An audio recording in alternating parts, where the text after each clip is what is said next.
Hello guys, assalamu alaikum warahmatullahi wabarakatuh. Mimi naitwa Muhammad Abdullah kutoka ISIOLO bana, ISIOLO tullu roba. So leo nataka kuonyesha kitu kidogo hapa kuhusu poultry farm. Ora. Sasa tunataka kwanza a very small one, scale for the poultry farming. Tunataka kwanza kwa wale ambao wako na scale kidogo, hawana pesa kama sisi, ni hustlers. So you want to be a very good example to others. At least tukianza na tuone kama tumefika mbali, hata nyinyi mtakuwa unatufuata. Na I think this one is the third day.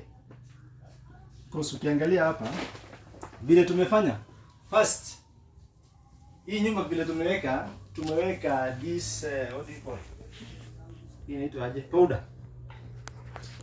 Ile dust, tumetanga sawdust, tumezichukua tumeziweka. Na is the that day ndio tumeweka hii karatasi.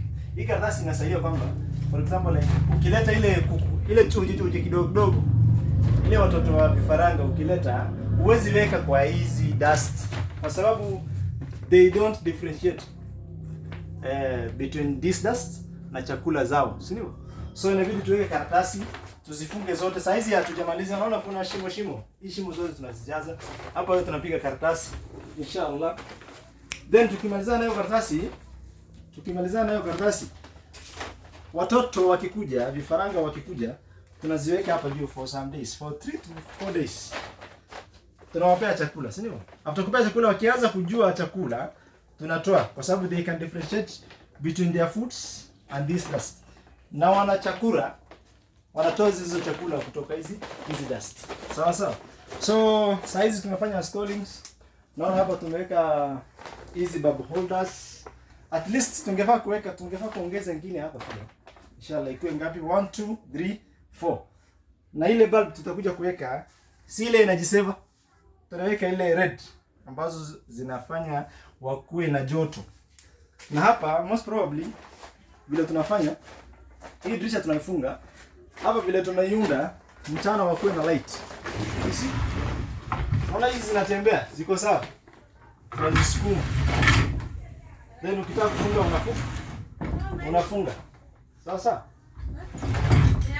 Unaona hii chuma hii nini, hizi chicken wire tumeweka for ventilation, ndio vitu zingine zisingie, na tuna make sure that hakuna shimo ambazo tunabakisha, kwa sababu nyoka inaweza ingia, paka si unajua is very notorious ya animal.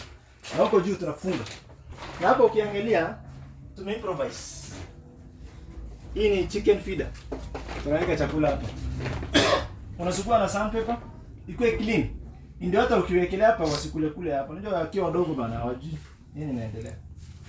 And then God willing, ndio this ni siku ya 3. Kesho inshallah tutawaundia vitu zingine hapa, mtafurahia inshallah. So stay tuned, tafadhali sana. Subscribe. Na tunataka views man. Tunataka subscriptions like for example 1000. For this one tunataka views around 1000 views. Tafadhali sana mtusaidie bana. At least yani we want to see how far we go. Then at least nyinyi pia mtufuatilie bana. Tutafurahi sana. Guys, welcome to Moraj Poultry Farm. Nijua tumeanza tu kidogo na hiyo jina tutaanza kuiweka vizuri, sasa mtakuja kuiona safari.